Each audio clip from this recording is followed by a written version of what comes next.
Hello there and welcome to everyone. I hope you're comfortable. You have read that today I'm the DJ in this space, so I'm very much looking forward to you to see a little bit like grooving, moving shoulders or heads or something there. I hope you are comfortable. People are still getting in. This is great. Today we have prepared a few introductions and I will immediately jump into the program. We're super excited to see so many speakers, but also potential our members from the Academy of Diversity and Innovation, because it's our 5th birthday. Anna, I know she's going to blow a candle or something. Something crazy is coming up there. But we also would like to engage a little bit and know to start with something fun, inspiring maybe, and take now 30 seconds and think about a fun or inspiring thing that is related to the topic of diversity and innovation that lately happened to you. So I'm just going to share with you, on Sunday, I was in the subway on my way to the dance floor and 3 young men approached me that at the end did not know about Google Maps. So I was like, oh my God, doing a Google Maps tutorial, 8 p.m. while I was going to the dance floor. And this is, of course, something that reminds us about the stereotypes, the biases, or sometimes the labels that we just put on people. And with that, Anna, I hope you're unmuting yourself before you take over now and welcome our participants here. Hello, welcome, dzień dobry, buenos días. Aus Wrocław, from Wrocław, that's the Wrocław, and we are in a very special place. You cannot see this very special place, but you can meet a very special person, Lucyna Schumacher. Applause for Lucyna, who is the owner of this place, Fabryka Sensu, which is the factory of meaning. Okay, thank you for having us. And we have in the kitchen a very nice catering. You can use your kitchen for it. We have also another partner, Olivia Tarasiewicz from Wroclaw, our partner for the conference. We have online Manuela, but we have here Vitaly, who is one of the volunteers. We are going to have amazing volunteers during the conference, so thank you for being with us here. And we have someone from Theatre Polska being online connected. So if the president, Ania Kawalska, so I welcome to all participants on behalf of Theatre Polska. Hello, everyone. Great to see you and hope to see you soon again during the conference. Exactly. So thank you very much. And we are starting with the program. So shortly about, and brief also, about the conference. So we start on Friday with the World Cafe in this space and in another space. You cannot see it now. And we are going to talk and discuss and work together on the future-proofing intercultural training. So new approaches and challenges. And this workshop, or this work is organized by the Elevate team. In a second, you are going to hear more about Elevate, but I know that most of you know already about this European Union co-founded amazing Elevate project. So after the World Cafe, we are going to go into the city and play city game. And we will go timely to bed because next day on 9 o'clock, we are going to CET, Central European Time, we are going to start with the program. And we are going to start online and on-site. The most amazing thing is that we are going to have 4 tracks online. It's very difficult to choose. I know it very well, so sorry for this. But the good news is when you register for the conference, you can watch the recording afterwards. So thank you very much for the person who's going to editing the recording afterwards. So we have 4 tracks. You will receive later in the chat the link to the full program. So these are the morning sessions. In a few moments, you're going to meet some of the our speakers. So this is the morning session after the coffee break, and then we are going to go for lunch. We are coming from the lunch, and you are going to get Diversity Atlas results and about Diversity Atlas, what it is, why we are going to do it. Kinsey Hall, who is our special star today, our keynote speaker, he's going to explain more about it. after Diversophy game. So in the afternoon, we still have 4 tracks. You can see you can choose between 90 minutes workshops or 1 session with 3 presentations. Okay, so 4 tracks again, online and on-site. You can go directly, and on-site you will see the same structure, so always 4 tracks to choose. Some sessions will be streamed here from Wroclaw. For example, this workshop by Csaba Toth, who is going to share what is it about in a few minutes. This will be a hybrid session.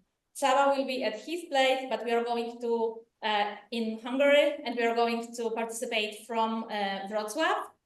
And then in the second morning session, we are going to the hybrid session that streamed from here is the presentation of the result of the Elevate project, our workshop, and also Anna Benamara, she's going to be on site with us.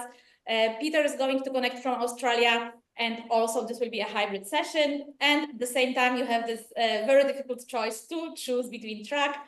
Don't worry, most, not all, but most of the presentations and workshops will be recorded. Okay, so this is the morning session and afternoon session, the same procedure. And yeah, and we're going to close the celebration with an after party.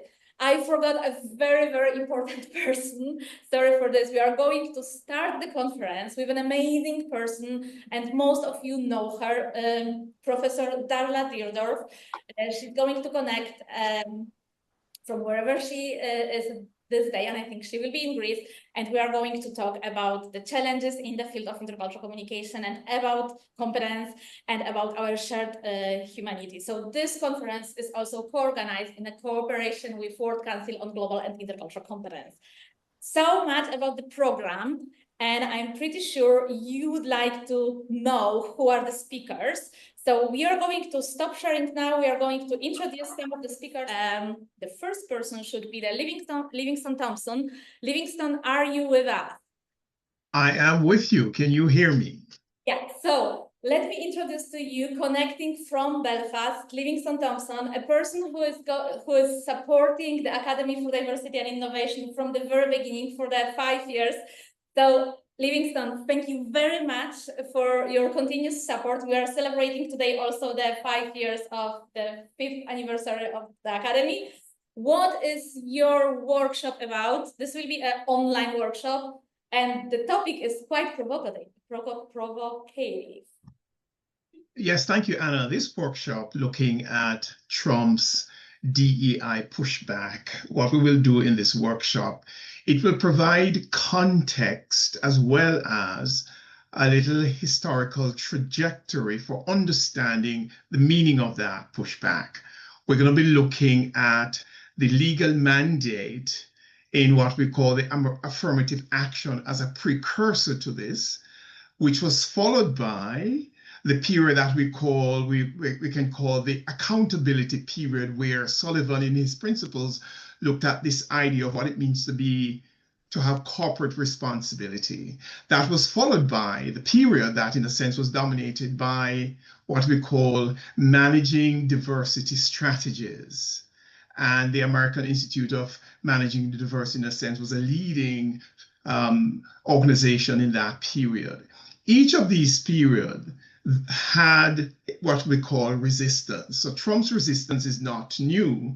And what we will do is show that in a historical context and see what is the implication for us with these as a historical feature. Thank you very much, Livingstone, and we are looking very much forward to your workshop. I know that it will be definitely very deep, as you always offer this kind of deepness, so we are not going to escape from this. The next person who is going to present her presentation is a person who is going to present on site, and this is Manuela Pliżga, who is going to share with us her presentation. Manuela, are you with us? Yes, hello Anna, hello everyone. I feel like during Eurovision contest, and can you hear me well? Yeah, we can. Yes. Okay, so my topic will be conflict is diversity. I have to admit, I love conflicts. I'm a mediator. I work with conflicts for over 20 years. And my question right now is to you, and I would like you to vote. If you like conflicts, if you don't like conflicts, or if you are in between. Please vote. Wow, so many, but the majority I see, it's like middle or even positive. That's really great. During my workshop, I will show you some effective methods of managing conflicts in a team, where within half an hour, 30 minutes, I can help you to solve a conflict by asking very important questions to the team. And after half an hour, we already can say the conflict is resolved. Also, I will teach you how to resolve your own conflicts, your own personal conflicts, and it will be all connected to intercultural aspects and our strengths, our resources we all have. So we will look at them, and I'm sure after the workshop you will become stronger and you will all have the thumb up. Thank you very much, Manuela. I love conflict, so everyone who knows me knows it also. Okay, so let's go to Spain. Let's travel to Madrid. Mahmoud Assy with us, and with a very, very important topic. So Mahmoud, stage yours in a second, and tell what are your provocative thoughts. And I know, thank you very much for submitting this proposal on this very, very important topic. Yeah, thank you very much. Can you hear me well? Very well. Perfect. So the topic that I'm going to be talking about is decolonization, and specifically on activism in corporations.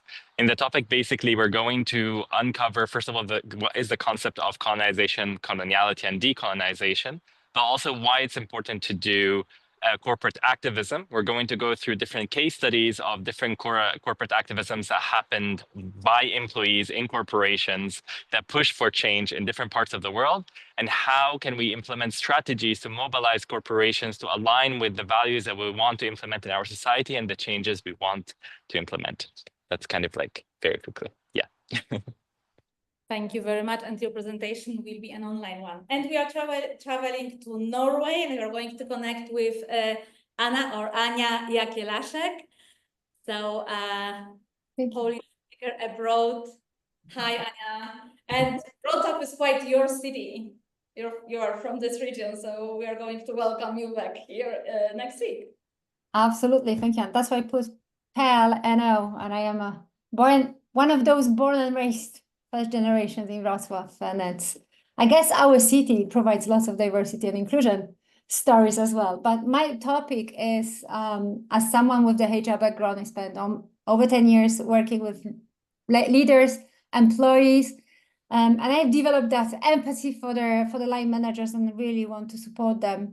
And for the last 5 years, I've been doing lots of programs and coaching for new leaders. And can you guess how many new leaders say that their need for program development is inclusion and diversity? Can you guess how many say, I want to be inclusive leader?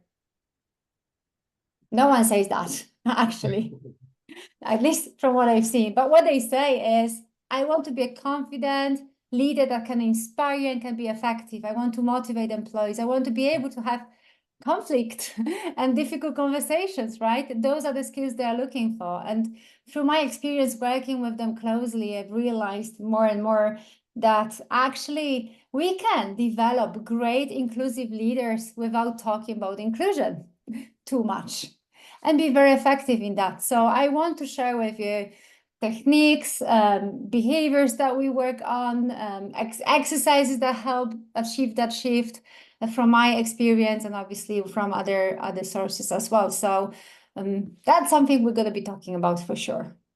Thank you.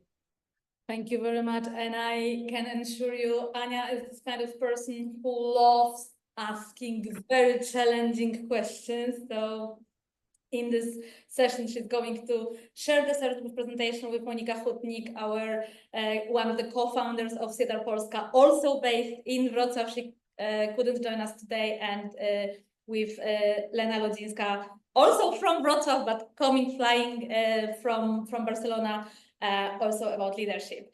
So talking about leadership is also important, talking about data, and we are now going to connect with Csaba Toth, who is going to tell us what is his workshop about. And this is this kind of workshop that Csaba will be comfortably sitting at his place, and we are going to be comfortable sitting here, and online and on-set participant will connect for your workshop. So what is it about? It's going to be a fantastic topic. It's going to be how to create meaningful conversations driven by data and rooted in science. Because we know that there's a pushback on DEI. That's pretty obvious. We also know that the benefits of diversity can only be unlocked if we can create the right environment and also create the right skills. On its own, it's not enough. Measuring the ROI of sales training is pretty easy. You can see that people made more money. But how do we quantify our results? How do we measure progress? That is the question. And I would love to approach this workshop from two angles. One is, how do we create exponential impact for our clients? So it's a no-brainer that they want to work with you. And on the other side, as a trainer, as a coach, how do you build a scalable business and meaningful legacy? Because both of them are important if you want sustainability and also results. So during the workshop, we are going to talk about how to measure the 9 biomarkers of high performance that are directly linked to profit and growth. Because let's be honest, this is the language that most companies speak. If you can connect your message to that, then they are going to listen. Then how can we provide participants with the vocabulary and framework to create meaningful conversations? Because it's really difficult to talk about something that we are not aware of. Then we can turn these invisible gut feelings into visible and tangible insights and applicable actions. Later on, we can learn how to measure team dynamics again to adjust the approach, because we know that guessing is not an option. And that is going to be an interactive, maybe blissfully uncomfortable workshop, but definitely fulfilling. Yeah, I know you can make people feel uncomfortable. So I know that you are also going to do it in the session, because outside of the comfort zone is where magic happens and where learning happens also.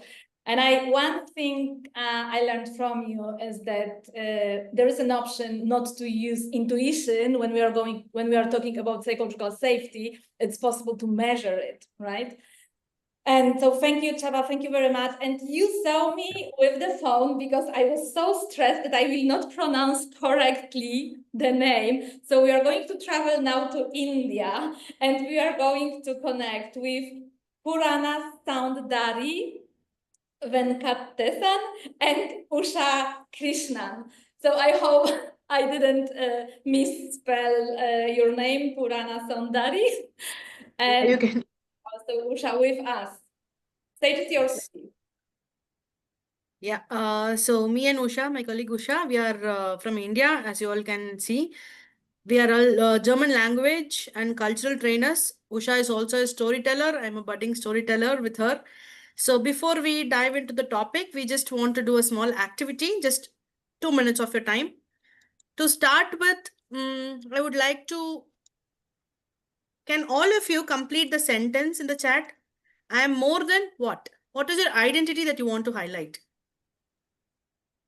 So for example, we have something like, I'm more than Bollywood. I'm more than chai. I'm more than Hindi. Yes. And I'm more than yoga. I'm more than Bindi. Good. You can see my job, my ADHD, a mediator, more than a number in my organization. Lovely. So as we all can see, yeah, this helps us to see how complex and layered our identities are really. And just the topic, our topic is diversity wheel. We are going to discuss the diversity wheel. And as trainers, how can we present diversity wheel to our participants in a very interactive and interesting game-based manner? That's our topic for our presentation. And we do have one more I would workshop. like to just add one more this thing to it, Purna, if I may. Diversity is not just in organizations. We come from a very diverse culture and we work with school children as well. So a diversity wheel at a very young age makes a great impact as when they grow into adults. So that's why we are looking at a gamified approach to diversity wheel, which will make it very interesting for young adults as well. Yeah. Thank you, Usha. So that's exactly our presentation is all about. And we do have one more workshop offering. So another small task. Share a few or one emoji that represents your culture or how you see your culture feels to you. It can be one or more than one emojis in the chat.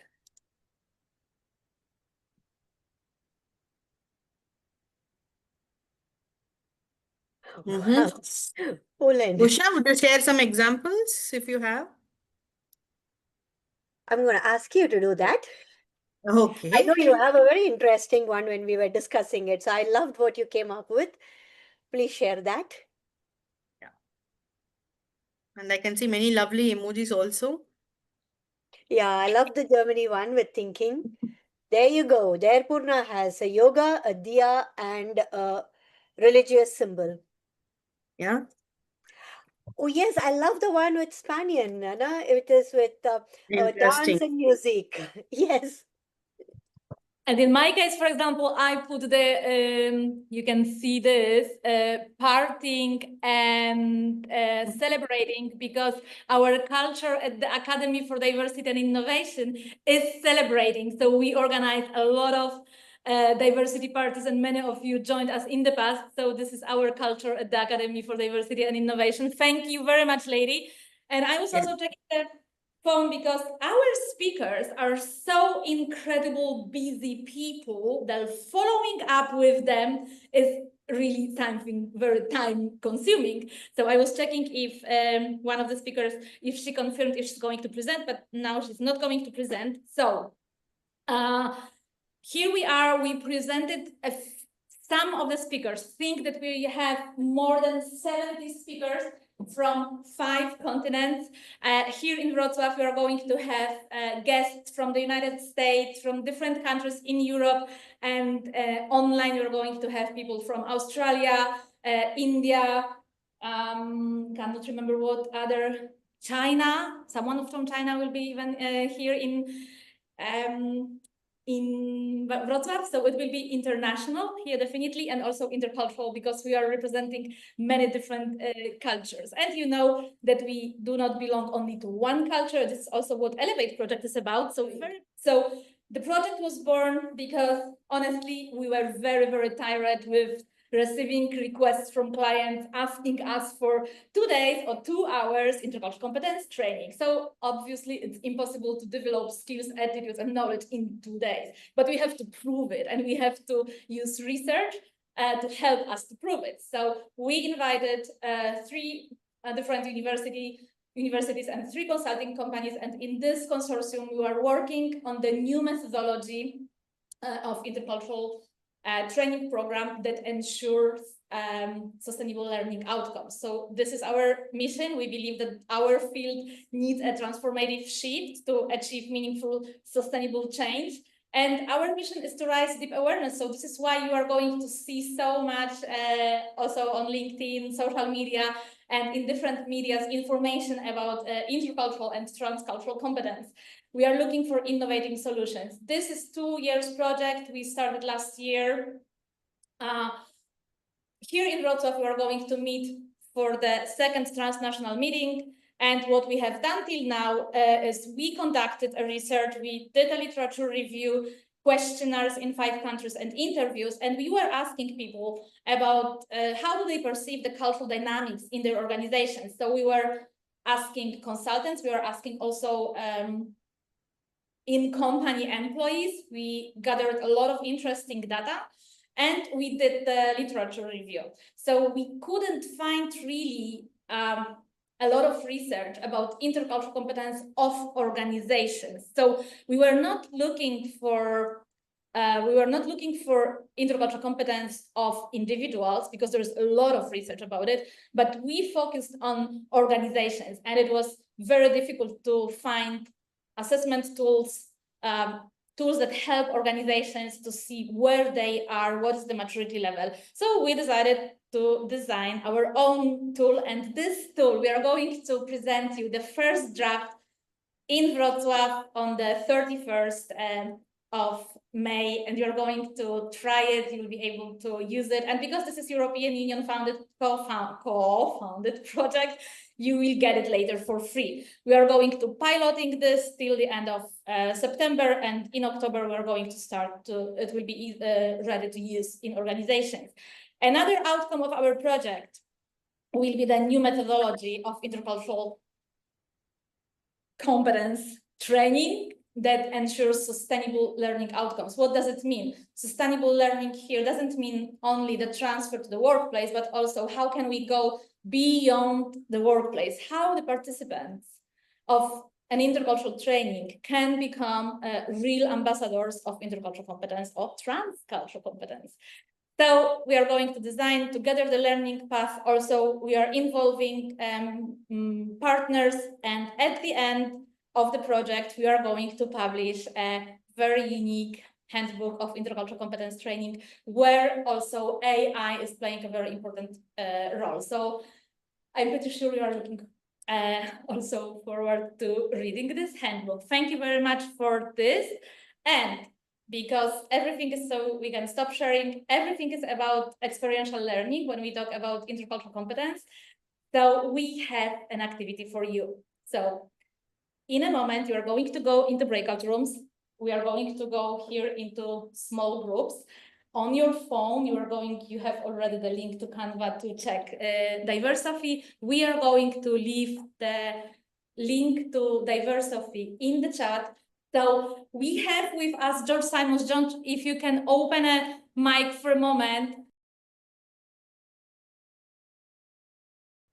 Thank you, Anna. Actually, I'm going to try in a few words to summarize our 380-page book on Diversophy, which just came out from Amazon, and we'll give you a full picture of all the work we do. But fundamentally, Diversophy is a tool which simulates the sharing of stories in such a way that it really matches what we know now from neuroscience about how we connect with each other, how our mirror neurons connect as we experience things together and share each other's stories. We're going to be having a session later on. I'm not going to be there personally. I'm too old to travel, but Darren Chong, who is my co-author and colleague, will be there, along with Amna Benamara, and we're going to give you a taste at the conference of 3 new Diversophy games, one on dictatorship, one on populism, and one on conflict management. So we've jumped from what's this culture like and that's culture like to what's going on in the world. And I'm hoping that you will have an opportunity to enjoy that. And onward. Go for it, Amna. Go for it now, Anna.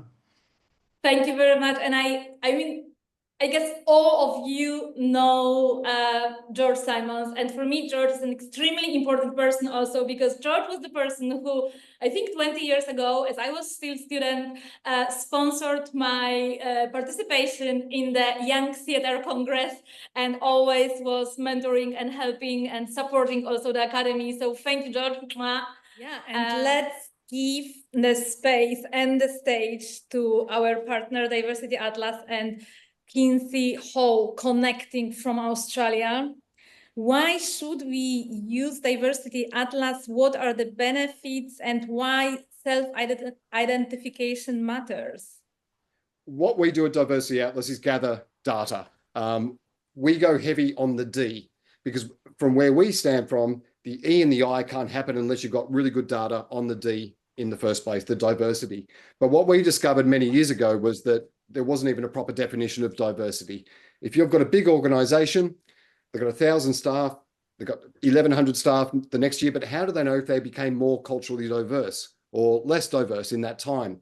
So we came up with a definition of diversity, and really it's simple. It just means difference. No one human is diverse. Everybody is different. Once you get two people in a room, you've got diversity already. But then there's ways that we look at it. And we look at it across four things. Firstly, variety. So we look at a cohort of people and we say, is there a variety of cultures and demographics in this group? Then we look at balance, because quite often we work with companies where there's silos of diversity. So companies will say, oh, look, we've got lots of people born in India. And we say, yes, and they're all in your IT department. And there's none in leadership. And there's none in HR, for instance. So we look at the balance of a group's diversity. But then we look at disparity, which is important, and it hasn't been really looked at much. So you've got three people in a room that speak English, Danish, and Swedish. You say that's pretty diverse, three people, three languages. But in the other room, it's three people that speak English, Japanese, and Swahili. That second room is actually more diverse, more ethno-linguistically and ethno-culturally diverse. The last one is probably the most important one, particularly for organizations or any cohort of people, and that's mutuality. How well do you actually represent the diversity or the cultural profile of the community that you serve, the customer base that you have? It's especially important with hospitals, as you can imagine. If the top 10 languages spoken by the doctors and nurses doesn't quite match the top 10 languages spoken by the patients, there's life and death situations there. There's going to be negative outcomes. So we gather data on all of this and we measure it. And I'm going to share my screen quickly because what we're going to do is get you all to do our survey. You don't have to do it now. I think Anna's going to send the link, but I'm just going to take you on a lightning quick tour through it. Our survey is anonymous. It's GDPR compliant. We've got a really good track record in France and Germany. They're all very strange about, oh, we can't ask these questions. We can. We guarantee the anonymity. There's no IP addresses. There's nothing. We don't even know who's doing the survey. It does come in lots of different languages, including Spanish. Sorry, Anna, it's not in Polish yet. Now, we have 29 questions, but we're not going to ask all 29. We've got what year were you born, gender, position level, what do you do for a living, long-term conditions, which could be disability, could be a medical condition, could just be your identity. So a lot of people in the deaf community don't consider deaf to be a condition or a disability, neurodivergence as well. But we do ask about if you live with a disability. We're going to ask what country you were born in, but also your parents, because that tells a better story. And what countries have you lived in? This next page is about your ancestry and your cultures. We have in here 10,000 options. So to start typing, so if you're Jewish, you can just type in Jewish, it'll come up, but there's going to be options of Ashkenazi Jewish, Israeli Jewish, and so on. In the American context, it's not just that we've got Native American, we've got every single Native American tribe. We have 227 Cameroonian ethnic groups in there. There was mention before about India. We've got all of the Indian ethnic groups from all the different language zones, Gujarati, for instance, North Indian, South Indian, and all the ethnic groups. It's a different question to us. What culture do you belong? Because your ancestry doesn't necessarily explain who you are now. Cultures that have had an impact on you. It could just be that you love a culture or you're married into one. Sexuality. Then we're going to ask about languages. We've got 9,000 options in there, including 145 of English.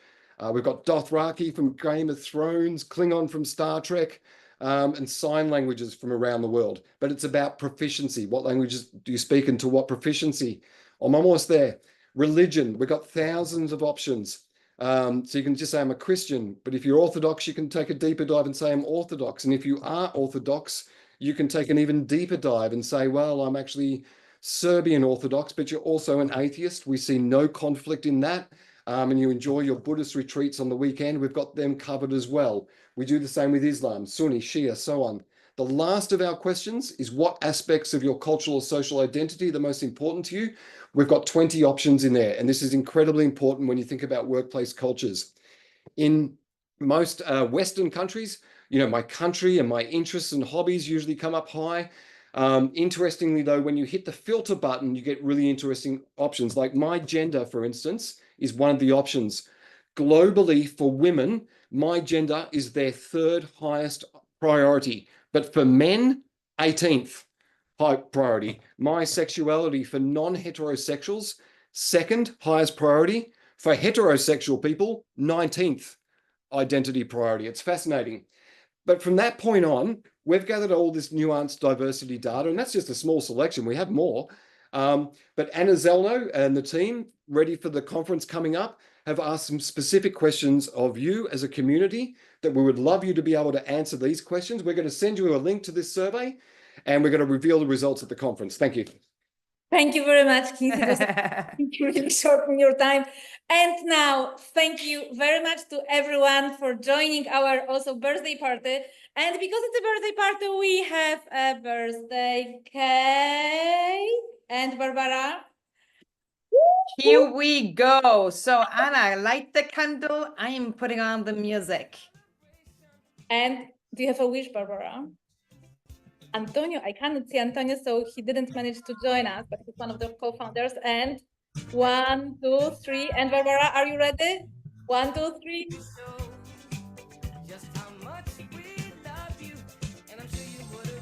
Of how much we love you. Thank you so much, community, for being with us. I'm very, very much looking forward to seeing many of you at the Academy for Diversity and Innovation Conference. Anna will be in Wroclaw. I will be online. I know we have a hybrid setup. Well, I don't have a champagne. There's something really missing at my end, which is totally fine. Thank you very much, everybody, for being with us and for contributing to creating this community. Don't forget to sign up for our newsletter. Don't forget to sign up also for the Diversity Atlas survey. And with that, we're leaving you with a little bit more music here. I'm making it louder and louder, as you can see it. And we are thanking you very much.